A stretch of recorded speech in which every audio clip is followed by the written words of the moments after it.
মনের খবরটা আপনাদের কাছে আছে কিনা যে রঙ্গপুর রঙ্গরসে ভরপুর, সত্যি সত্যি সেই রঙ্গরসে ভরপুর যেটা ছিল আমাদের ইতিহাসের সাথে ঐতিহ্যের সাথে যেটা ছিল, সেটা দিনে দিনে কোথায় যেন বিলীন হয়ে যাচ্ছে। ইতিহাসের জায়গাগুলো মেরে ফেলা হচ্ছে, ঐতিহ্যের জায়গাগুলোকে ধ্বংস করা হচ্ছে, আর মানুষের মনের যে আনন্দটা ছিল সেই আনন্দটাকে আনন্দ না দিয়ে একটা কষ্টের জায়গায়, একটা হতাশার জায়গায় চলে যাচ্ছে। এর পিছনে অনেকগুলো কাজ। আমরা যে জায়গায় বসে কথা বলছি, এই জায়গাটা একটা অনেক বড় সাক্ষী, মুক্তিযুদ্ধের সাক্ষী, তার আগে পাকিস্তান প্রিয়দেরও সাক্ষী এখানে জড়িত আছে। এখানে সংস্কৃতির একটা সূচি জায়গা আছে, নেই তা বলবো না, আছে, কিন্তু শুদ্ধ সংস্কৃতি চর্চার যে জায়গাটা, সেই জায়গাটা কিন্তু এখন আর নেই। শুধুই হচ্ছে যে সরকারি কিছু এজেন্ডা থাকে, সেই এজেন্ডাগুলোকে কিভাবে বাস্তবায়ন করে, এতটুকুন জায়গা, 4টা মন্ত্রণালয়ের দৌরাত্ম এতটুকুন জায়গার মধ্যে একটা পারমিশন নিতে গেলে 4টা মন্ত্রণালয়ের কাছে দৌড়াতে হয়। সুতরাং সেই জায়গাগুলো যে একেবারে খুলে দেওয়া, ওপেন হওয়া, জানলা সবকটা জানালা খুলে দাও, ওরা আসছে, ওরা কারা? একটা সময় সাবির ইয়াসমিন বলছিল যে মুক্তিযোদ্ধারা আসছে, জানালা খুলে দাও।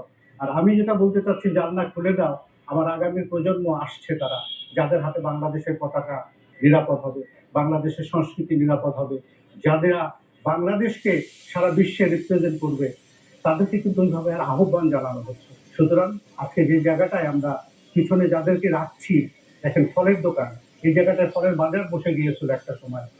তো সুতরাং মানুষগুলো কোথায় যেন শুধু চাপা কান্না, মন খুলে কেউ আর বলে না, যে নুরুদ্দিনের কথাও বলে না, আর হচ্ছে হলো কি গাড়িয়াল ভাই, থাকাও গাড়ি তুই চিলমারির বন্দরে, সেটাও বলে না।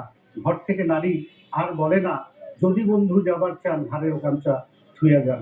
মানুষের এই আকুতিটা আমার মনে হয় নতুন করে আবার জাগা নিয়ে এটা বলছে যে তোমরা আমাদেরকে জাগাও, আমরা শুদ্ধর কাছে যেতে চাই, আমরা সুন্দরের কাছে যেতে চাই, আমরা সেই রঙ্গরসে ভরপুর সেই রংপুরকে আবার ফেরত পেতে চাই। রংপুর শান্তির শহর, সেই শহর কেন কষ্টের শহর হলো?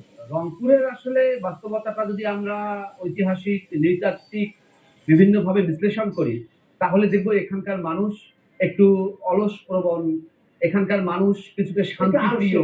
এটার কারণটা হচ্ছে এখানকার যে আবহাওয়া, এই আবহাওয়াই কিন্তু মানুষকে এই বৈশিষ্ট্যটা দান করেছে। কিন্তু এই বৈশিষ্ট্যের যে মানুষগুলো, মানুষ হিসেবে কিন্তু তারা খুবই ভালো।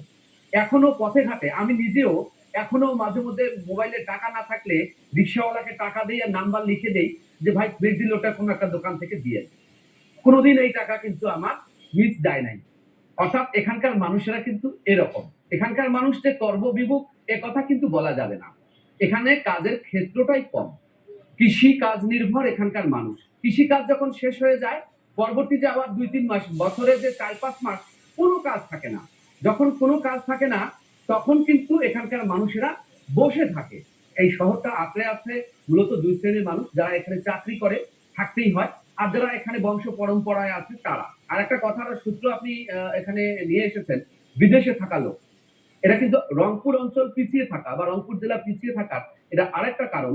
সেটা হচ্ছে যে এখানকার কিন্তু কোনো শ্রম বিদেশে সেরকম করে সেল হয় না বা আমরা এটা বিনিয়োগ করতে পারি নাই। সেটাও কিন্তু এই অঞ্চলের একটা পিছিয়ে থাকার বড় কারণ। শহরের যে আপনি যেটা বলেন কষ্টের কথা, তারপরে জেগে উঠার কথা যেটা বেশিরভাগ বলেন, তাহলে এইসব বাঁচবে কিভাবে?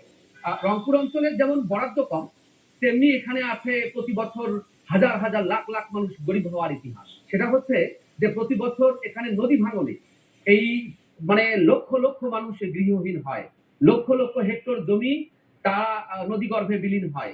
ফলে দুটো কাজ লাগবে, একটা হচ্ছে বার্ষিক উন্নয়ন কর্মসূচিতে এখানকার জন্য বিশেষ বরাদ্দ রাখতে হবে, আর নদী যাতে না ভাঙে তার জন্য আসন্ন বাজেটেই প্রয়োজন হলে বা বিশেষ ব্যবস্থা করে নদী ভাঙন যদি বন্ধ করা যায়, অন্তত উন্নয়ন না হলে দারিদ্র্যের সীমাটা স্থির হবে।